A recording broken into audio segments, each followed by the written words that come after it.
Welcome to another hitchhiking video. One of the biggest problems you're going to face as a beginner hitchhiker is knowing exactly where to hitchhike.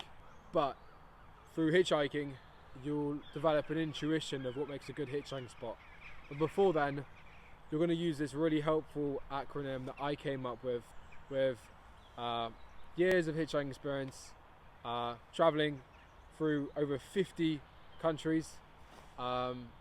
I'm just essentially going to break down the factors that I use to determine if it's a good hitchhiking spot, and I'm going to transfer all that knowledge into a nice little acronym to help you out.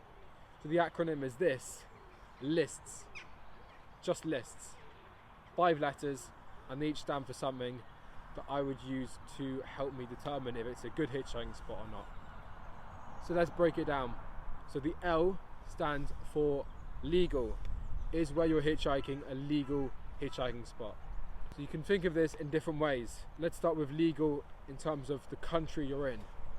Now, it's a common misconception that hitchhiking is illegal everywhere around the world, and this is just not true at all. Don't believe anyone that tells you this, okay?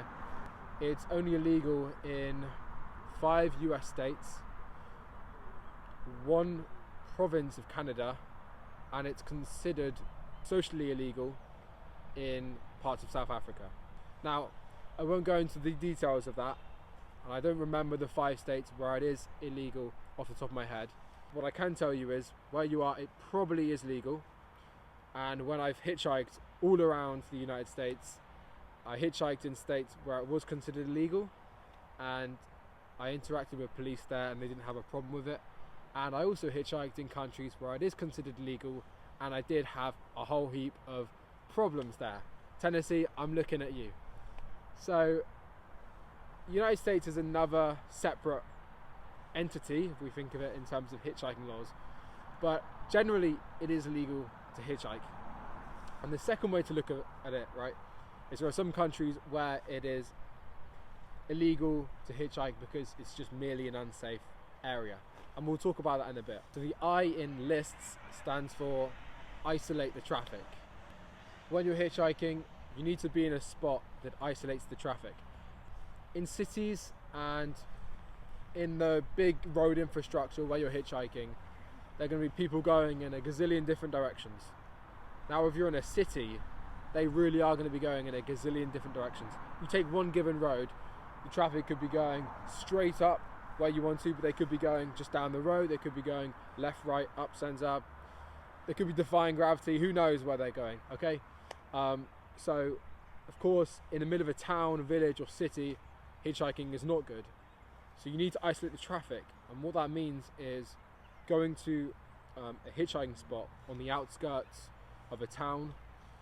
Essentially, you want to eliminate the possibilities that they're not going where you want to go.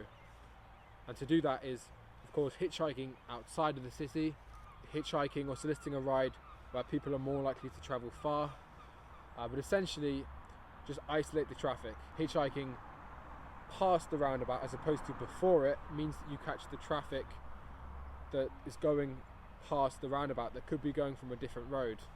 Hitchhiking past an intersection, a junction, is better than hitchhiking before it, because then you attract more traffic from different places. The further out of a city you go, the more traffic you filter, and the more traffic you come across that will be going to your destination. So isolate the traffic, I think, is one of the most important factors with determining a hitchhiking spot, because you could be standing somewhere for ages, you could be looking quite silly in the middle of the road, in the middle of the city rather, and it's just not going to help with morale, because you'll be standing there with your thumb like, ooh, look, pick me up.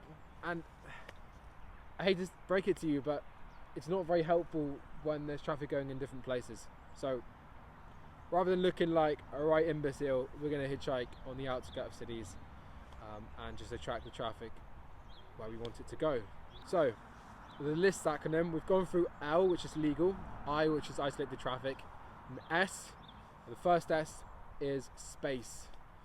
Where you are, is there enough space for a car or a lorry or whatever to pull over and stop safely to ask where you're going and hopefully give you a ride?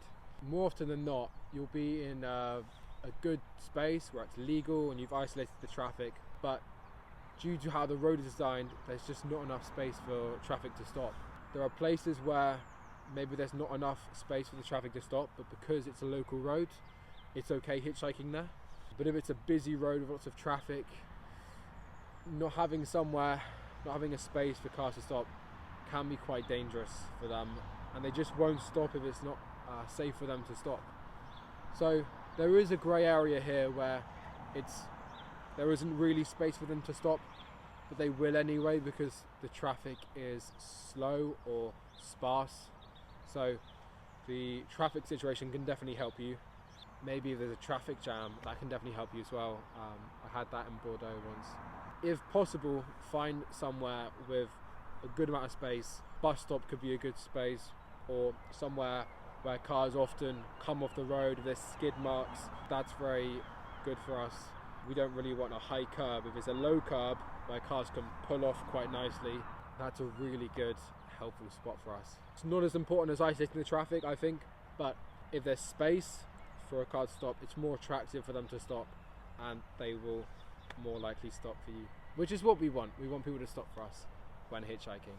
So we've gone through L, which is legal, I, which is isolate the traffic, S, which is space, and T stands for time. You need to give the traffic time to acknowledge your existence, acknowledge that you want a ride, and just give them enough time to stop. Let's break this down a little bit here. So for the first part, they need enough time to acknowledge that you're there. Another way of thinking about this is just being visible to the traffic.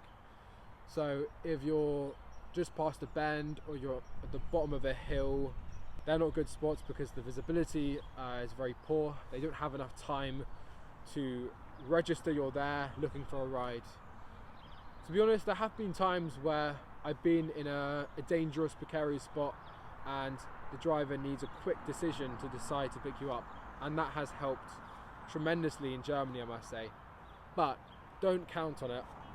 You want to give the traffic just enough time, a Goldilocks zone amount of time, to register you and pick you up. If it's a really long road and they have plenty of time to think about picking you up, it actually kind of harms your likelihood of being picked up a little bit. But ideally, you want to be on the other end, where you give them enough time to process that you are there looking for a ride. The second part of the time element is really all to do with slow traffic. So the slower the traffic in any given part of the road, the more time they have to process the decision to pick you up. So the slower the traffic, the better. There are places on the road where the traffic is naturally slower, like by a roundabout, by a junction, an intersection, the on-ramp to a highway or motorway, somewhere where they've just stopped and they're starting again, somewhere where they're just pulling in to a road. There are so many places where naturally cars are driving slower. So if you can capitalize on that and go where traffic is slower, because they have more time to decide to pick you up, they can acknowledge you for longer, and they can look at your smile a bit longer, and then your charm can convince them to pick you up. That's what I like to do. Speed ramps are really good as well. In towns in Mexico, there are loads of speed ramps, and I just go past a speed ramp instead of going like a really slow speed. And well, some of them would drive past, but usually they'd have no choice but to say hello to me and ask where I'm going. So we've gone through the list part of lists. L, which is legal, I, which is isolate the traffic, S for space, they need a good amount of space, T for time, so you need to be visible to the traffic, and the traffic is better, slower, so they can have more time to process the decision to pick you up. The final S in lists stands for safe. Is where you are a safe spot to hitchhike? Is it safe for cars to stop? Is it safe for you to be on the side of the road there? That's what you've got to ask yourself. Now, we spoke a little about safety before. As boring of a subject that it is incredibly important when hitchhiking. You want to live life to the fullest and go on loads of adventures. How would it feel to cut that short because of a stupid decision you made on the road. So when you're finding a safe place to hitchhike, you need to consider that first it must be safe for cars to stop, which links to the previous point about having enough space for them to stop. It needs to be safe for them to stop for a little bit of time to ask where you're going and to pick you up. So if the traffic is really fast and it's multi-lane, people just simply won't stop because it's too dangerous for them, and it'll just cause a nuisance for the traffic. But also, sometimes overlooked when hitchhiking, it needs to be a safe place for you to stand for a while. I think that the biggest danger, I've spoken about this in another video, but the biggest danger, the biggest threat to hitchhiking is not a serial killer or a murderer. It's just you being at the wrong place at the wrong time, just merely being by the side of the road. There are so many accidents in the world and you could just be in the wrong place at the wrong time. So try and find somewhere safe enough to stand when hitchhiking, and if a car were to drive close to you, you need to be alert and ready to potentially dart into the bushes or run away to avoid getting hit. So lists is the acronym that you need to use if you're unsure of where to find a good hitchhiking spot. Maybe I can do some videos showing you on a map where some good hitchhiking spots are, or where I've been hitchhiking as well. Probably trawl through all my footage and find something to show you. If you're a beginner, try not to overthink it too much. Just don't do anything stupid. Isolate the traffic and just be brave and go on that adventure. If you're considering hitchhiking, I would really try it if you've not done so before. Or just do anything on your travels that kind of brings you on a epic adventure, takes you out of your comfort zone. I think hitchhiking is such a great tool for meeting people and having great stories to share with people. It's a wonderful way of traveling, and I'd recommend it for everyone. I'd recommend it to everyone in the world. Hey, we're starting a hitchhiking movement, and if you want to be a part of that, then stick a thumbs up for more hitchhiking misadventures on this channel, the Hitchhiking Brit. More hitchhiking content, some stories, some random stuff.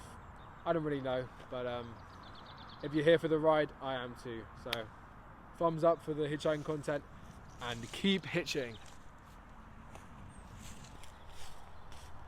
Oh, that worked better than I would have hoped. Let's try again.